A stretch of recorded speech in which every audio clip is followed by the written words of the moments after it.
Good evening. I'm Diane Randall. I am the Executive Secretary of the Friends Committee on National Legislation, and I want to thank all of you for joining us tonight. With me is Tila Neguse, our Legislative Associate for Domestic Policy here at FCNL. We're really pleased to be with you this evening to talk about an issue that is of deep concern to many in the Friends Committee on National Legislation Network, and really many around the country. And we're going to talk a little bit more about the breadth and the depth of the movement to address mass incarceration. But first I want to say a couple of things about why this is an important issue to FCNL. Every year, FCNL sets every 2 years, FCNL sets our legislative priorities. And many of you who are on this call probably have helped us do that. One of our legislative priorities right now is to advance policies that reduce mass incarceration. And this really stems from what we call our We Seeks. Many of you are familiar with these. We seek a world free of war and the threat of war. We seek a society with equity and justice for all. We seek a community where every person's potential may be fulfilled. And we seek an earth restored. When we lobby and when we do our work to advance policy, we really look to do that in a way that sees that of God in every person. And when we think about the policies that we advocate for, addressing mass incarceration and addressing the significant disparities in our racial and our criminal justice system that are racial disparities, is one way that we can more effectively see that of God in every person and practice the testimony of equality. So tonight, we're going to talk a little bit about the problem that we have with mass incarceration. We are going to focus most significantly on the federal legislation because that is what we do. We do know that many of you are active at your local level and at the state level to address mass incarceration in your states. And we look forward to hearing your questions about specifically what's happening at the federal level and hearing maybe a little bit more about what some of you are doing. I want to thank Christine Letts, who's with us here in the room, kind of behind the scenes. Christine is managing this whole hangout for us, and she will be giving us questions that you may be emailing into us. She will also be putting up some more information on the screen. We have some links that we'll send to you about further information for some of the questions that we've already received. But before we get going, before we start asking Tila questions specifically, one of the things that I think was striking to me that when I came to FCNL was to recognize how significantly the federal prison population has grown, specifically because of the mandatory minimums. So Tila, I'm going to just throw that to you and ask you to give us a little bit of background about what's happening at the federal level and how that change has occurred and over what period of time. Okay. Yes, so again, thank you all for being on the call tonight. And we just really want to talk about FCNL's priorities moving forward at the federal level on criminal justice reform. Like Diane mentioned, mandatory minimum sentences have been a key policy driver behind the federal prison population.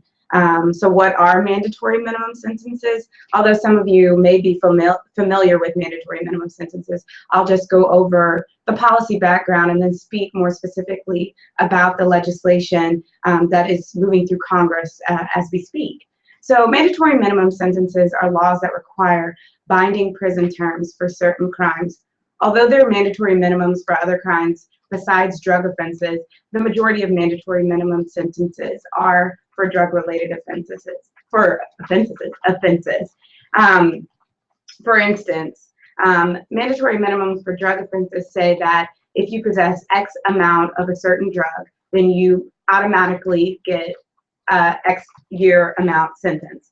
To give you a specific example, under federal law, for selling 28 grams of crack cocaine, that automatically triggers a 5-year mandatory minimum sentence. For selling 280 grams of crack cocaine, that automatically triggers a 10-year mandatory minimum sentence.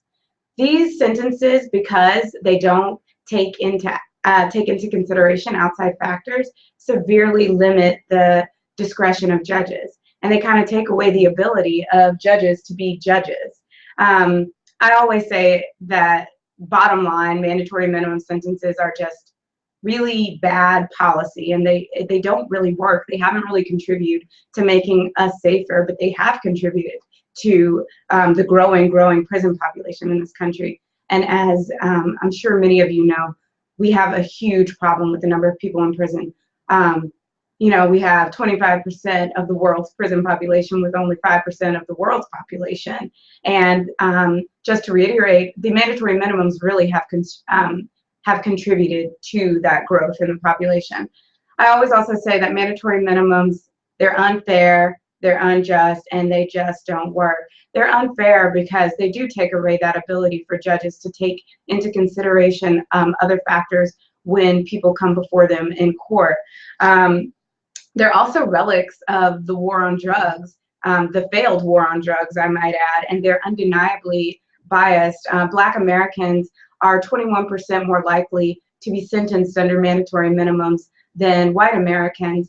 And it's not that Black Americans or African Americans are committing offenses or doing drugs at any higher rate than white Americans. It's just that they are prosecuted at severely higher rates with severe punishments for these crimes.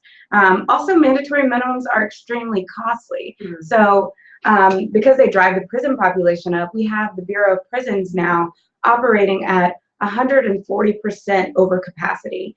So 40% over capacity. And that's crowding out the Department of Justice's budget. Department of Justice, as you can imagine, does other things besides just prison. They're responsible for the programming and funding for other things that we support, like, you know, programming for funding that helps helps people when they get out of prison and helps reduce recidivism. But because of the growing prison population, you know, the Bureau of Prisons continues to crowd out the Department of Justice's budget. So mandatory minimums are extremely problematic policy, and we are trying to address that on the front end and talk to Congress on a daily basis about what they can do about this problem.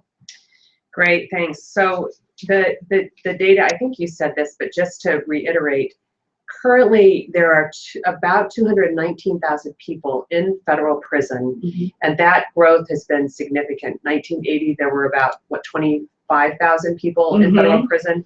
So you can see that just in the federal prison system, let alone what's happening in state prisons or state jails, it's a huge problem. So we're going to talk about both the kind of front end and the back end, but let's focus still on the front end, on these mandatory minimums. Mm-hmm. And the specific legislation that we have been talking about, that you've been tracking really carefully, mm-hmm. Tila, in your lobbying and in the coalition work that you're doing, mm-hmm. is a bill called the Smarter Sentencing Act. And we've actually sent out an action alert on this. We've asked our network to take action by contacting their members of Congress. And we're going to have that information up for you so you know how to do make a connection with your member of Congress, and we want you to do that. But tell us a little bit more about the bill specifically, Tila. What would it do, and how would it change that number, that 219,000 number of people in federal prison?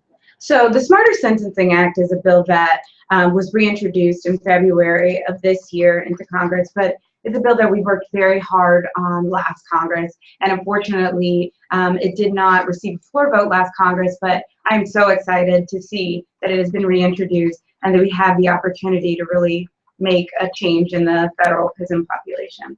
So what is the Smarter Sentencing Act in particular? It's a bipartisan bill, one introduced in the Senate by Senators Lee from Utah and Senator Durbin from Illinois. The original co-sponsors in the House, it's also a bipartisan bill in the House, are Representatives Labrador from Idaho and Representative Bobby Scott from Virginia. So as you can see, it has people on very opposite ends of the spectrum. But that's one of the things that I find exciting about the legislation, and that makes me hopeful that we can actually see this move, because if you have people talking to each other on different sides of the aisle in this very rare bipartisan moment of agreement on this particular subject, then it does give me a lot of hope. So the bill, I always call it common sense too. It doesn't eliminate mandatory minimum sentences, but it reduces mandatory minimum sentences for nonviolent drug offenses. It basically cuts the mandatory minimum sentences for these nonviolent offenses in half. So it takes the 5-year mandatory minimum sentence for nonviolent drug offense to 2.5 years. It takes the 10-year to 5-year. and et cetera. And it also takes the life without parole sentence down to 25 years. So it's just a step in the right direction to fairer sentencing practices. What the bill also does is make retroactive an earlier sentencing bill passed in 2010 by Congress called the Fair Sentencing Act. And it makes that, it allows people sentenced after the bill was passed to apply retroactively for fair sentences. And this is a very important aspect of the bill, because what the Fair Sentencing Act of 2010 did was remedy an age-old discretion between crack and powder cocaine. There was a 1 to 100 disparity between powder cocaine and crack cocaine, and the Fair Sentencing Act passed in 2010 brought that 1 to 100 down to 1 to 18. So, but people sentenced before 2010 weren't allowed to apply for lower sentences. So Smarter Sentencing Act makes the Fair Sentencing Act retroactive. About 8,800 prisoners would be able to apply for lower sentences. Almost 90% of those who would be eligible are African American because of the longstanding racial injustices and disparities in our nation's sentencing practices. What the bill also does is address what some in Congress call overcriminalization. So it requires federal agencies and bureaus to compile a list of everything that could be an offense and the sentence that it carries. So that leads to more transparency and accountability. So this bill is very important because it addresses mandatory minimums head on. While it doesn't eliminate them, it does reduce them significantly, and that will help reduce the prison population. It is a bipartisan bill with broad support in Congress. We had so much support, not just in Congress for the bill last year, but amongst outside groups. There were hundreds of prosecutors, there were civil rights groups, faith groups, conservative groups, liberal groups, who all said that, you know, this is a very important piece of legislation. It also it's gonna save money. The CBO scored that the bill would save $3 billion in the first 10 years, and then, you know, projected even more savings after that. So it's a common sense solution to how we begin to address the federal prison population and the problems that we have within it. That's great. There actually has been some of the questions that we've had already is to talk a little bit about the bipartisan support that comes from the outside groups, not just the fact that we have members of Congress on it, which is fantastic, and that's one thing that we really like to support here at FCNL. But the fact is that there are groups from the ACLU to Cato Institute to a lot of different organizations that come, as you said, from different parts of the political spectrum that are actually putting lobbying efforts into this. So you could talk just a little bit more about that influence of the lobbying groups, what FCNL is doing with those, and how we're approaching that. And then go on and just say what, you know, if you can do a prediction, which is often hard to do around Congress, but what do you think is going to happen with this bill this year? Okay. So like Diane said, we work with so many different groups on this. I think what I was surprised about, particularly in this Congress, was that I saw groups and organizations who I never really thought this would be a priority for, saying that, not saying just, okay, prisons are costly and, you know, we're concerned about the federal budget and want to save money, but saying that mass incarceration is a problem. And when you talk about mass incarceration and you use that term, that it has a different meaning than saying just, you know, we have a problem with the amount of money we spend on prison, or we have a problem with the amount of people we put in prison. Mass incarceration is a huge issue. I think there are people across the spectrum coming to this issue because, I mean, it can't be ignored anymore. I think the narrative in Congress has moved to not just do we have a problem, but, you know, we have a major problem, and how are we going to come up with different solutions to address the problem? And like I said, the Smarter Sentencing Act and sentencing reform isn't the only legislation out there in Congress. There's other pieces of legislation, but what FCNL brings to the table in the coalitions that we work with and the groups that we work with is that we see sentencing reform as a key priority that we can't address mass incarceration without addressing the front end drivers and policies that are putting people in prison. And the second part of your question was about prediction. So let me look into my crystal ball into the future. I actually think that there is a lot of potential for moving this bill through Congress and moving criminal justice legislation through Congress this session. I think it's tricky. It gets tricky because right now what we're doing on the Hill is trying to strategize about what's the best way to do that.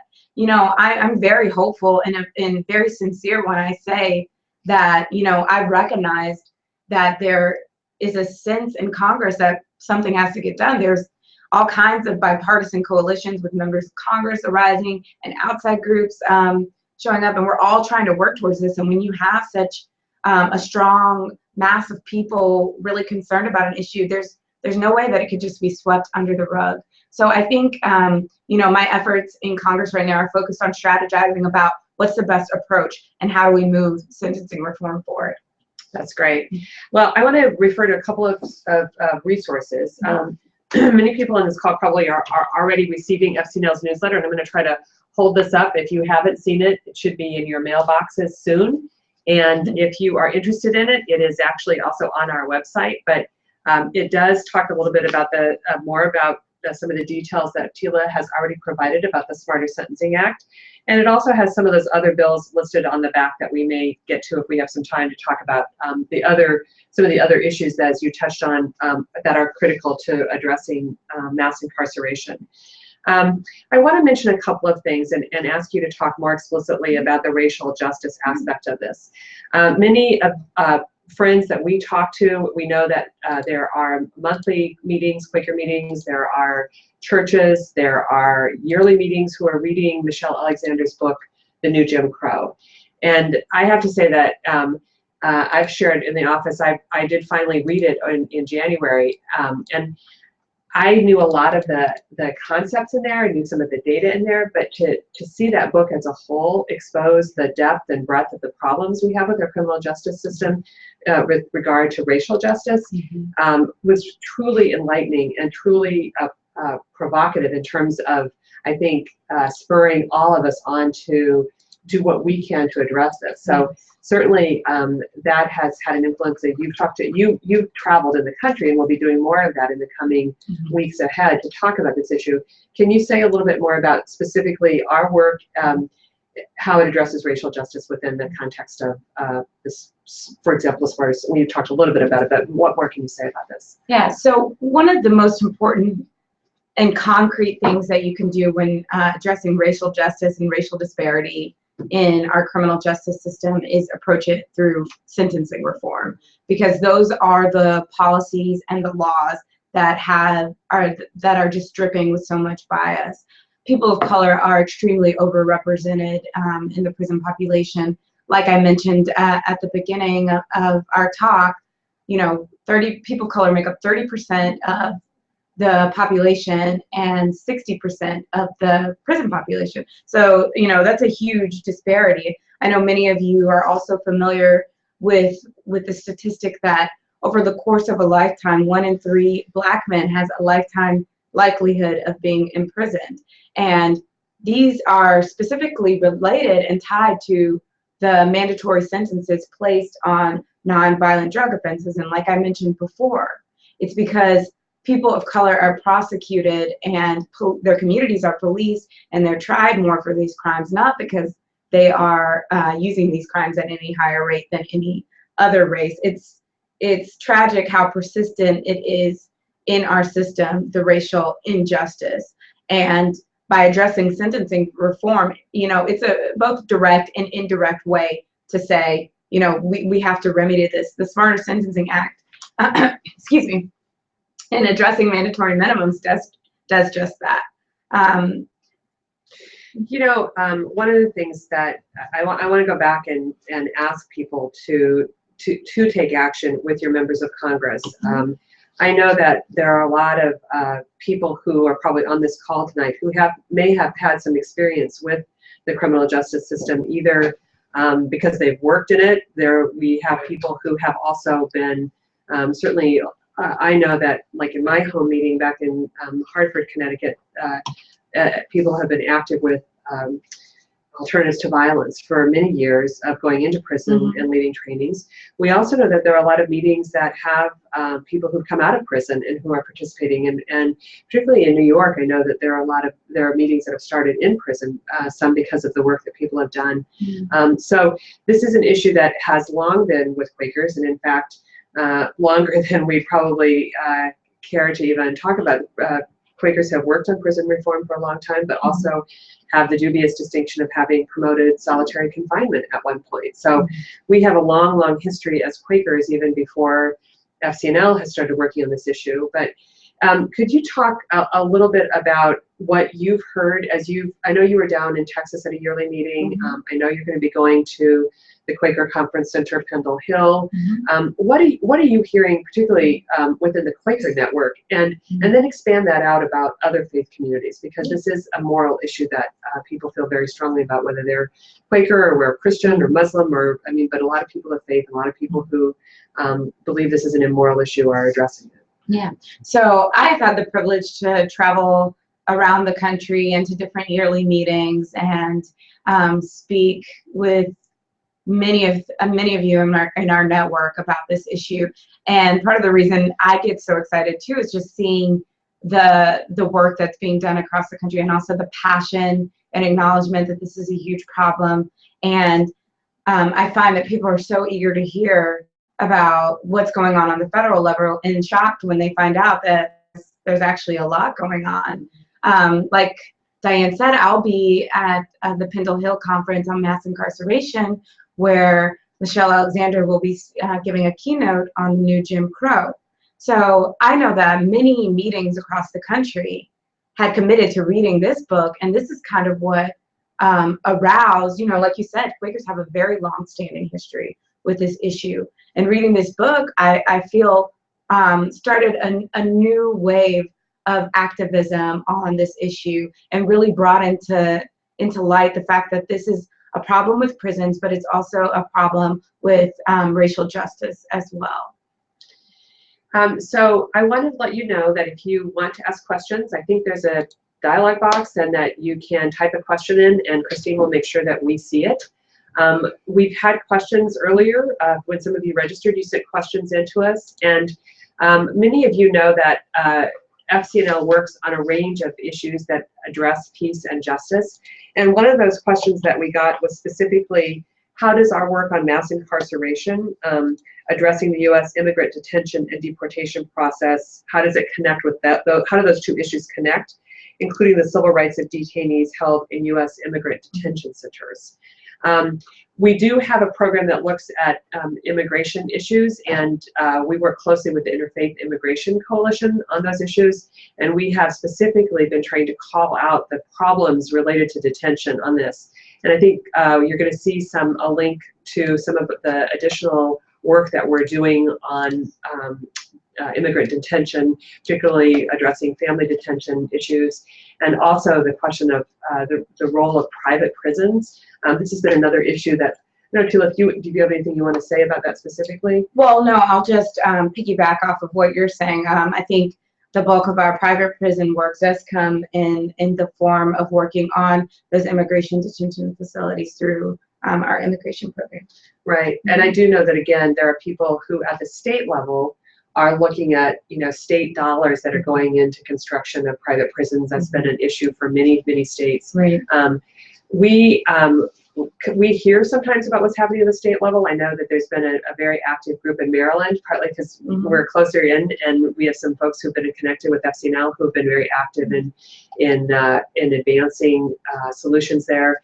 And we know that our friends out in California are very active with the Friends Committee on Legislation in California, are very active. A couple of the other organizations that you work with on a regular basis, because people often ask, when I travel, people say, well, does FCNL work alone, or who else do you work with?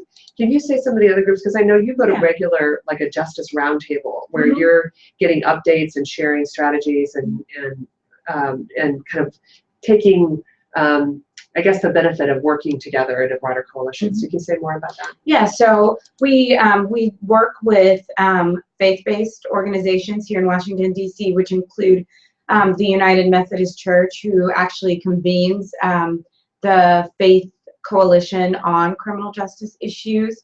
That coalition is very broad, so United Methodist Church, the Presbyterian Church, the Religious Action Center for Reform Judaism, and about 40 other faith groups that I can't name all off the top of my head. But as well, we work with civil rights groups. We work with the ACLU, the NAACP, the Leadership Conference on Civil and Human Rights. Like I said, there's powerful coalitions forming around this issue, and everybody brings a different perspective to the table, but we're all working at the end of the day towards one solution, and that's to end mass incarceration. So Tila, can I ask you, I know that we think that right now we're putting most of our efforts into this bill, the Smarter Sentencing Act, that we've talked quite a bit about to try to reduce mandatory minimums. But there are a couple of other bills that you've highlighted and that we highlighted in this newsletter that talk about reentry or once people are released from prison, what happens. Can you just mention a couple of those and sort of what you think they may be doing and whether there actually is bipartisan support on those as well? Yeah, so there is a lot of activity on the federal level and several bipartisan bills in Congress right now on different issues outside of sentencing. And we do care about, funding for programs that help people when they get out of prison, funding for programs inside of prison, and also funding for programs that just will help people in their transition outside life. There's one particular bill, another bipartisan piece of legislation introduced by Senator Paul from Kentucky and Senator Booker from New Jersey, and it's called the Record Expungement Designed to Enhance Employment Act. They have a lot of acronyms, so it's REDEEM Act.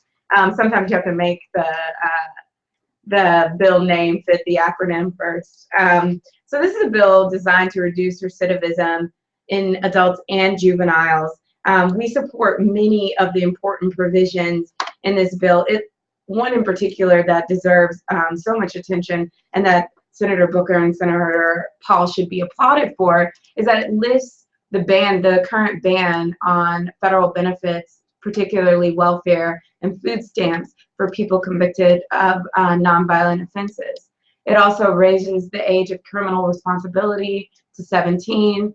It improves the accuracy of FBI background checks, and all of this will help people when they're coming out of prison. It will help them transition. It will help them be able to get jobs because like it said, record expungement designed to enhance employment act. So this is a very important piece of legislation that we support and that we see as a complement to sentencing reform, because it's not an either or, it's a both and strategy. So there's also another bill that addresses issues around reentry, and that's the reauthorization of the Second Chance Act. It's another bipartisan bill. The Senate co-sponsors are Senator Leahy from Vermont and Senator Portman from Ohio and Representative Sensenbrenner in the House.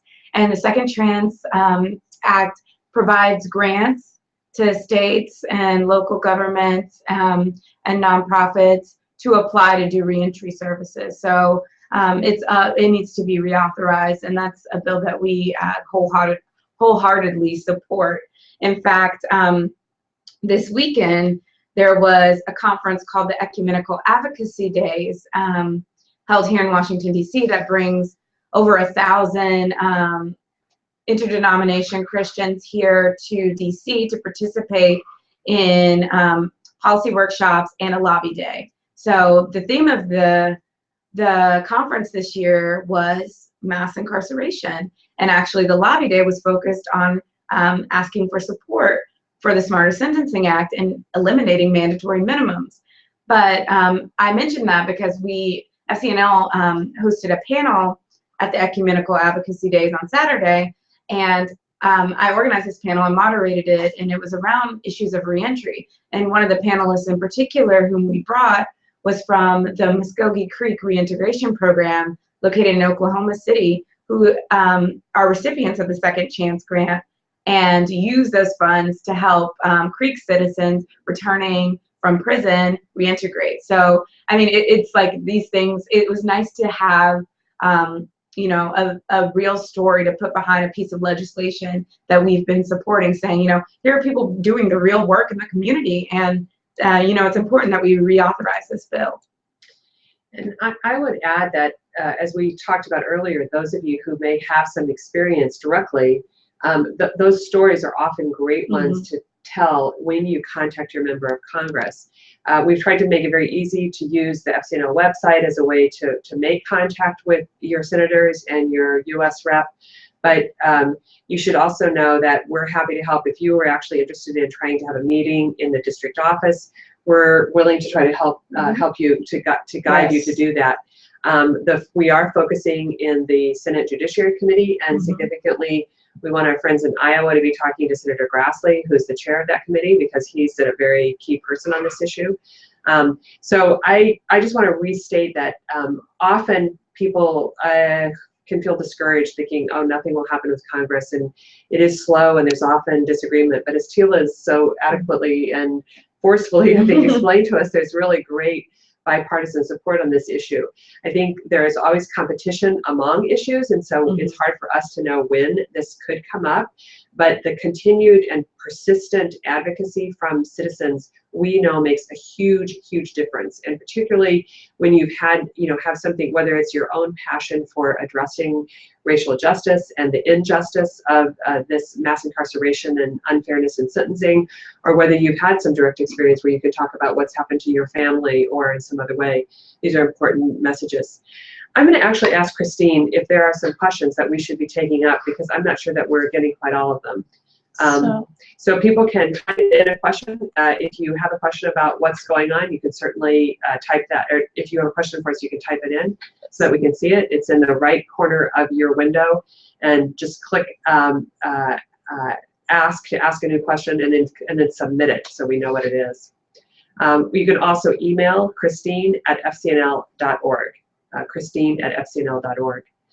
I do want to say one of the questions we got earlier was about the death penalty. And this is an issue that's actually very near and dear to my heart. It's really how I first learned about criminal justice issues back in the 1980s. I actually lobbied against the death penalty in Connecticut, and learned, you know, how massively wrong and unjust that can be. That is an issue that FCNL has a policy position on, but it is not an issue that we are lobbying right now on the Hill. We are not aware of legislation that's moving on this right now, but we will continue to monitor it and certainly pick it up if it's something that we feel like could move somewhere. We do know that there are a lot of states that have thankfully eliminated the death penalty or abolished it altogether. The question we had came from California. We know that they just narrowly missed over a referendum, passing a referendum on it, but we hope that that comes back up and it will pass. I think there's been movement on it. Are there other questions, Christine, that we have? Well, I saw somebody earlier asked about the role of prosecutors in putting more people in prison, and asking, you know, what our thoughts on that are. So, you know, I think this is a huge part of one of the key solutions to addressing the problem that we have with prisons. You know, I think the bottom line is that the U.S., we have a toolkit, and we use and it's not the right toolkit. We use incarceration as the answer to several problems, to poverty, to mental health. We don't know what else to do, so we use incarceration, and that doesn't work. So I would say, you know, smarter sentencing is a part of that solution. Smarter prosecution is as well. I know that there are several groups, particularly legal groups and lawyers associations, that have been involved with prosecutorial reform and supporting efforts that would take away, from my understanding, take away the incentives that encourage prosecutors to make the convictions that they do. Like I mentioned earlier, one of the main supporters, and actually someone we've lobbied with in the past, is the the Association of prosecuting attorneys, the APA, and they're huge supporters of the Smarter Sentencing Act, but not all prosecutors are. But it's great to have their support, because the argument from prosecutors who are not in favor of sentencing reform is that, it's going to be harder for them to get a conviction. But they should be working hard and trying cases and not just having the law set for them. So prosecutorial reform is definitely on my periphery. It's definitely an important piece of this puzzle, because just like we need smarter sentencing, we need smarter prosecution as well. So a couple of other resources that people might want to tap into, particularly to learn more about what's happening in their own states. One of the organizations that does great work in terms of just data is the Sentencing Project. Mm-hmm. And if you go actually to their homepage, they have a map on there, and you can see, like, click on your state and you can see the data of what's happening in your state. And there's another organization that you've worked with. Mm-hmm. Do you want to mention that? Yeah, so and if you're particularly interested in mandatory minimum reform at the state level, because there's not just sentencing problems federally. I mean, this is persistent in the states as well. There's an organization called Families Against Mandatory Minimums, which has fabulous resources. You can actually go on their website, which is fam.org, I believe, and FAMM.org. And they have a list of mandatory minimums in every state. They have a list of the reforms going through the state legislature, and they have action, what is it called? An action center, yeah, where you can learn about how you can contact your local reps. Yeah, so that would be people who would like at the state legislatures Mm-hmm. and what they're doing on all those. We've talked a lot about the different organizations that we do coalition work with, and I would just say that on a couple of these other issues that have come up that are criminal justice reform issues on the death penalty, the Death Penalty Information Project is an organization that has a lot of great data about what's going on with the death penalty. We've also worked with, we mentioned the American Civil Liberties Union. They often have state chapters that we work with them on those.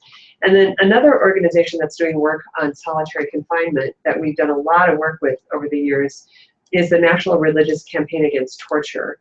And they have really done a great job in highlighting the connection between solitary confinement and torture, and are tracking that information. So how we work is that, as you can see, that a lot of the organizations kind of take a particular focus and work on a particular issue, and then we often partner. So if they are looking for supporters in a particular state, they might turn to us, or if they're looking, we do a lot of what we call sign-on letters, where we add our name if it is consistent with our position. Mm-hmm. And those are letters that go to members of Congress, and they do pay attention to who is advocating on what particular issue. And it's a way for us to kind of share our strength, if you will, on these range of issues that touch on the whole scope of criminal justice reform. Mm-hmm. So that's just another way that we can be active. I think if people want to act on federal legislation, I really encourage you to look at our site. I also know that you've also had some good connections with one of our sister organizations, American Friends Service Committee, Mm-hmm. and they're doing some work, some of that very local. Can you say anything about that at all? I can say that I've worked with Lewis Webb, who works at the AFSC office in New York. They have an initiative called Ending Mass Incarceration and Ending the New Jim Crow, which is, I think, revving up as we speak, and they're trying to have really get people motivated in the states on these issues. So I would encourage you all to go to the AFSC website to learn more about that initiative in particular. But to reiterate what Diane said, please visit the FCNL website. Please contact your member of Congress, because part of moving this conversation forward on the federal level is having members of Congress hear from people in their state saying that we take issue with this. This is a huge priority for us, and we want you to support sentencing reform. We want you to support the Smarter Sentencing Act. So one of the questions we had was, how do we strengthen the mindset of rehabilitation or restoration instead of punishment? Mm-hmm. This is a great question, and it's one, actually, this whole question of how do we how do we look at healing? How do we look at sort of the what can be done in a way that is less punitive, that actually looks at that of God in every person and kind of addresses that part of it. I think there's a clear way that I think friends and people of faith, I think people who have some experience with dealing with folks from a restorative justice approach. There has been a lot of work done in that area, not just by Quakers, but certainly there are friends who've done that.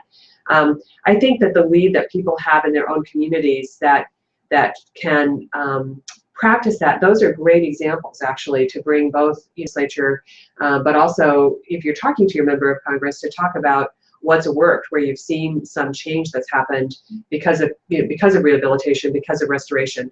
I mean, the fact is people's lives, we all change, but people can restore their lives in ways that are quite meaningful. So I think that's really important. And I think too that it goes back to what I was saying about us needing to retool our toolkit, because I mean, part of the broader conversation about criminal justice reform is not just about nonviolent offenses. It is about, you know, how do we address other offenses, which goes back into what Diane was saying, is that we need to explore some kind of restorative justice models for other offenses that don't necessarily fall in the nonviolent category. Good, good. So we were just asked if we could again give the resources of where to go for data and statistics.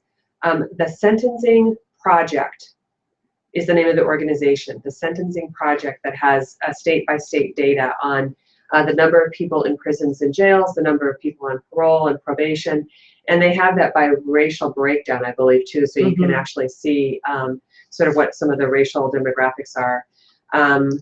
There was a great, I mean, just as another resource, just happened to be, I think it was in the front page of the New York Times today, a great story about incarceration of people, African Americans, particularly African American men, in key communities, and it was quite stunning to look at that and recognize sort of what loss that we've experienced because of because of these mandatory minimums and other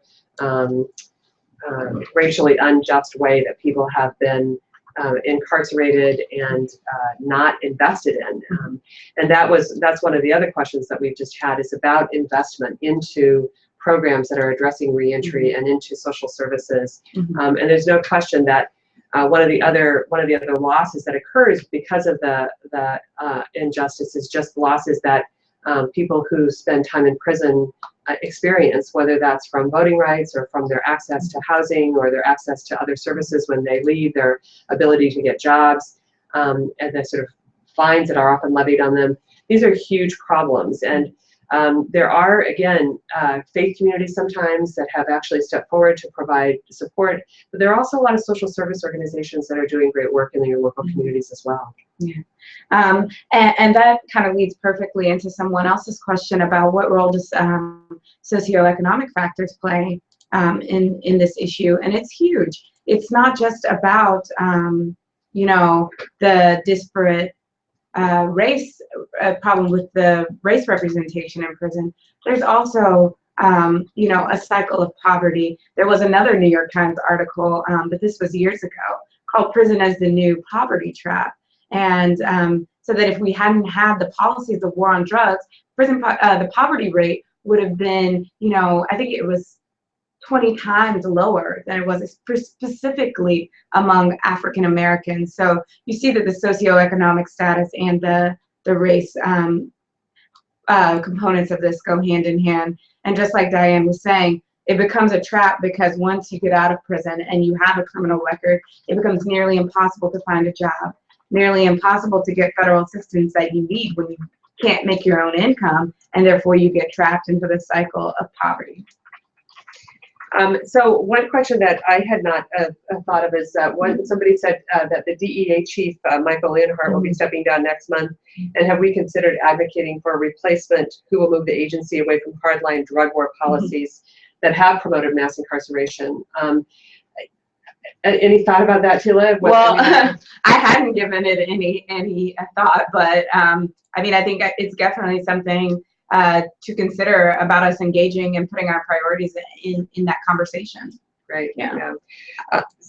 Again, that might be the kind of thing where, whether we might instigate something that would support a letter like that, or pushing for something like that, or we might have colleagues that would too. But Right. I think that there is an opening, as Tila has identified, to try to name some of the problems that have led to this over incarceration problem, and clearly the war on drugs is one of those that we've, I think not just we, but others have identified as a huge problem, and that we need to rethink why we've created these disparities in sentencings, what's that led to in terms of people's lives, what's it led to in terms of costs at both the state and federal level.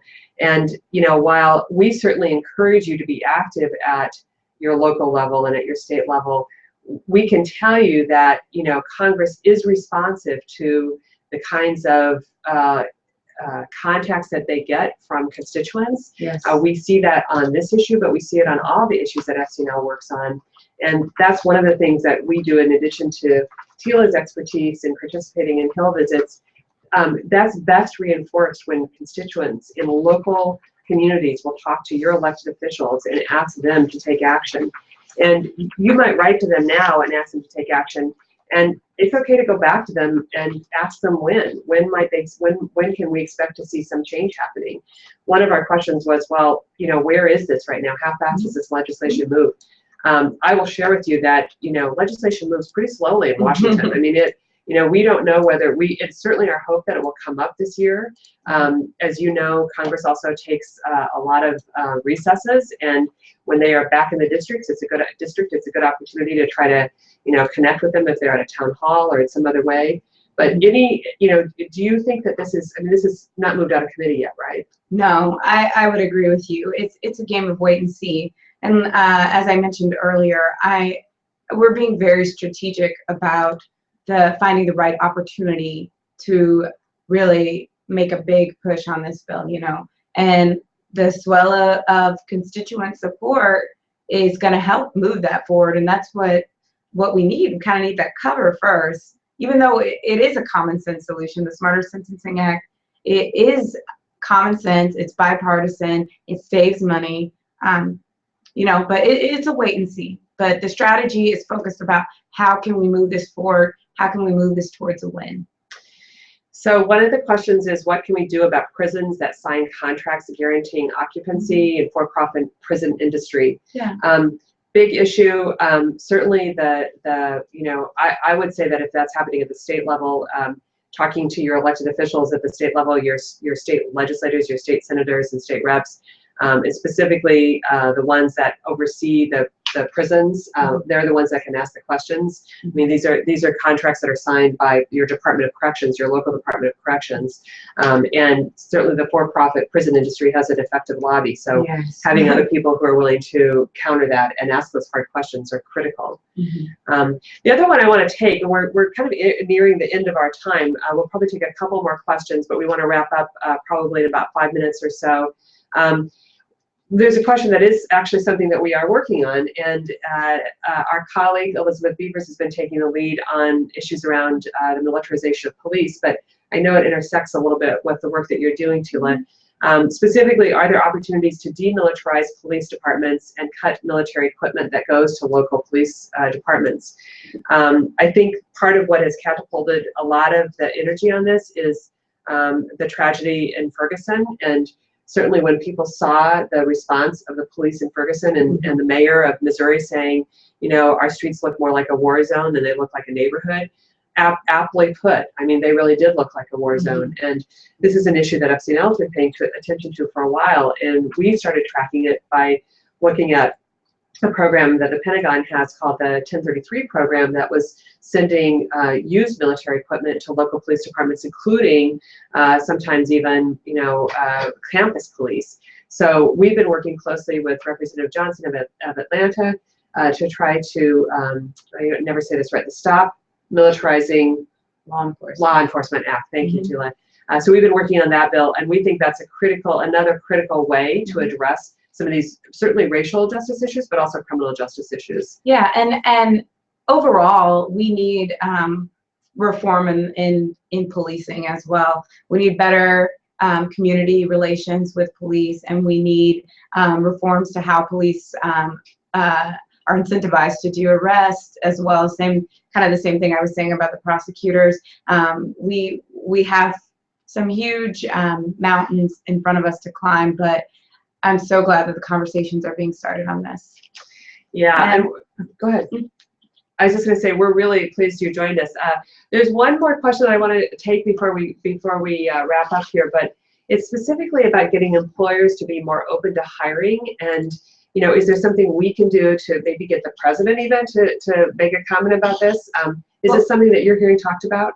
Yes, and actually, I'm really glad somebody asked this question. We did recently, a few weeks ago, sign on to a letter to the president around the fair hiring initiative for formerly incarcerated individuals. What's interesting about this issue, though, broadly, is that I was actually thinking about this last week, because there's several corporations and businesses that hire formerly incarcerated individuals. What would be wonderful is if they would be more vocal about that to incentivize other corporations and businesses to do the same thing, because I think, again, it's about this bias that we have and this idea that somebody coming out of prison is not a member of our community and they're different from us.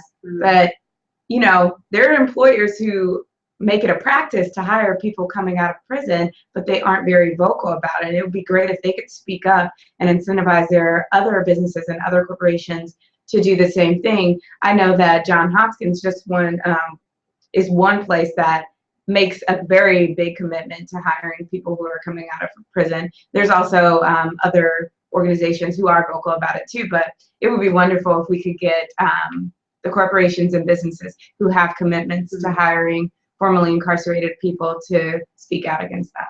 So I'm glad you asked that, because that was on the forefront of my mind. Thank you, Tila. So I'm going to wrap up tonight by just thanking all of you for joining us for this call. It's been fun to do this with Tila, who you can see has a great depth of knowledge about what's happening on the federal level.